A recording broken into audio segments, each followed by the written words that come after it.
The conventional wisdom was given a kick in the ass this year in the Maryland primary elections.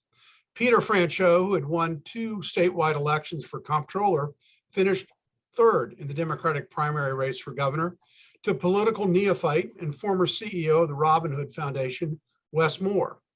In the Republican primary, the coattails of popular 2-term Republican Governor Larry Hogan didn't stretch very far, as Hogan endorsed former Senate Secretary of Commerce Kelly Schultz. She lost to the Trumpinista candidate, Delegate Dan Cox.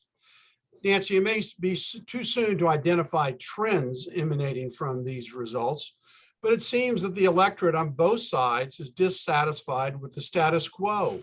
They're in search of a new, shiny object to believe in. So is that a fair assessment? Well, I think the one conclusion we can draw is that it's unnecessary to have a campaign for governor for 8 years, the way Peter Franchot did, didn't pay off. I think the more interesting question is what's happening on the Republican side of the equation. The Democrats are not all that different in terms of perspective and policy, but I'd like to hear from Mark. What is the future of the Republican Party in Montgomery County, in Maryland? Are we becoming a Trump state? Well, before we get to that, I got to control the questions. What do you think about Wes Moore, who looks like, although it's not official, who looks like he's going to be the Democratic nominee? I think he's going to take it. The percentage, the lead that he has is unlikely to be changed that much with the rest of the votes that they have to count. So I think it's pretty likely he's going to be the winner. I don't know anything about him really.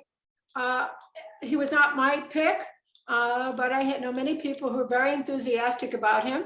He's a good speaker, and he is indeed the shiny new thing. So we'll see how that plays out in November. So now we're going to turn to Mark. And Mark, why did Republicans abandon the strategy that works so well to elect not only Larry Hogan, but also Bob Ehrlich previously? So what's up? Well, I candidly, as somebody who will full disclosure supported Kelly, I think there's a kind of complacency that takes place of thinking that sort of the compromises that come from being responsive to the center that the conservative base did not like, felt, well, gee, we can get somebody in, we can get in more. Obviously, the challenge is going to be getting Dan Cox elected, and I think we would all have to acknowledge that's going to be a pretty uphill fight for him in a state like Maryland. Well, I mean, you can certainly see the dissatisfaction in the Republican base. I mean, that came clear because in the election for Cox, but will there be that same level of dissatisfaction in the general populace that'll give him a chance to win in November? Well, that's clearly what he's banking on. He is very much focused on frustration with the sort of populist issues, such as frustration with the COVID mandates and what have you. I think one of the challenge he'll have is doing pivoting more towards issues that are more, bread and butter, meat and potatoes issues that other Marylanders care about: the crime, the economy, the quality of education. And that will be part of whether he can do that or not will be an open question. I mean, I personally, if I'm a voter and I'm frustrated with the level of response from the state government on education and on crime, we've had good leadership from Hogan, I think, on the economy. So I think there's fertile ground for Dan Cox to make inroads. But as Nancy's point, at the very beginning, I mean, they've already got the tar brush out, labeling him as a Trumpinista, and so did I. I mean, that's how I referred to him. There's no, I mean, clearly he was the Trump endorsed candidate and very much supported by those people who cared the most about that endorsement. Yeah, but I mean, I question the Republican Party's wisdom in this. We all know how difficult it is to win statewide in Maryland with the disparity in voter registration. They've had a formula for success, why, why shoot themselves in the head?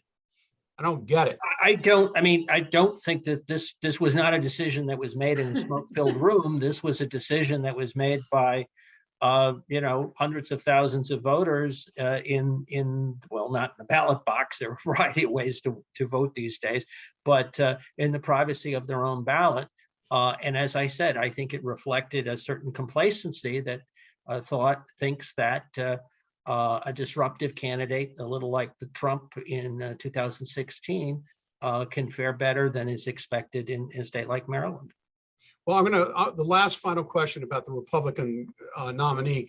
In 2018, Republicans did not come out and vote for Republican candidates because they were upset. Many of them were with President Trump. Right. So the mainstream voters who voted for Kelly Schultz, are they going to sit out the race, or are they going to hold their nose and vote for Cox? Well, that's going to be an interesting challenge, and I would actually break it down by congressional districts, because I think we have some very active congressional races. Forgive me, but I'm not in one of them. I'm in District 8, but 6 is very competitive. The other ones around Baltimore and cutting into Howard and Anne Arundel County, those are very, very competitive races that will I think draw a substantial turnout. A and B, we have some in other counties, some very active county executive races. We're very encouraged in Anne Arundel County. The Republican primary vote was well ahead of the vote for the Democrats. I think there's a real opportunity for pickup there, as there is in Frederick County. Mark, I got to cut you off. We're running out of time, and I got to cover some other races. Nancy, why is it that Katie Kieran O'Malley lost to Governor Brown and Lieutenant Governor Brown in the AG's race? Interesting. You'd think the Baltimore vote would make a difference here, but they made a difference for Brown. That seems to be the case. The O'Malley name obviously has lost its luster. I was surprised by that. But the dual legacy of Curran and O'Malley, I thought, was going to win the day. Yeah. And I'm really disappointed in the Republican primary that our friend Jim Shalek was defeated in his race for Attorney General. We got to keep going. I'm sorry. We spent a lot of time on the governor's race. There's really not much to talk about Van Hollen's Senate race, is there? Anybody? Nope. Nope. He's the beloved child. Before we get into another, I want to do a shout out to 21 This Week panelist Nicolai Ambrose, who won the Republican primary in CD2 and will take on incumbent Congressman Dutch Ruppersberger in November. If anybody can do it, it's Nicolai. She's got effervescent personality. Nancy, in the race to fill the seat vacated by Anthony Brown, Glenn Ivey defeated Donna Edwards. How come? Well, there was a lot of money poured into that race against Donna. So I think the Israeli attack on her made a big difference. And Glenn is a terrific candidate, no question about that. And Donna had history. There's always a challenge when you go back to something. People remember what you did before, and she couldn't recover from that. Yeah. So Mark, you started talking about the Cd6 race. Why don't you give us a little more detail on that? Neil Parrott lost 2 years ago. Does he really have an opportunity because of redistricting to take on a well-funded candidate? Well, depending on which analyst you use, it's either a D+1 or an R+1 race. So it's a very diverse district. It has large swaths of a very Republican area, and it also includes some more Democratic areas, some in Frederick and more in Montgomery County. So it's a challenge to be able to sort of pull all together those various constituencies in a wave election such as we're experiencing. I think it's going to be with new lines and a wave election. I think Neil Parrott has a much more competitive choice. But you did mention some of those other congressional races. I think that both Nicolai's and the other one, where Eurypsy Morgan is running against John Sarbanes, is another one that has real competitive potential. Really? Well, that's interesting. So Nancy, one of the things about the Cd6 race that's always bothered me is that the candidate doesn't live in the district. I know. I mean, my father-in-law in Michigan, they have a different law, and my father-in-law had to move 3 times during his 36 years in office because he got redistricted out of his, he had to move 3 times. So why shouldn't Maryland have a higher standard here? Someone made that decision a long time ago, and it's hard to change the rules, you know? I was shocked when I learned that you didn't have to live in the district. We got to but put that's the Robin rules Ficker across on the that. state. Get a Well, constitutional amendment working on that. I don't know what the status is across the state in the other congressional districts, you know, but it's possible. Mark, you Donna have the can last always word. run I was going to quickly say, it's in the U.S. Constitution. You can't come up at the state level with a higher requirement. So you just have to live in the state, and that's true across the board.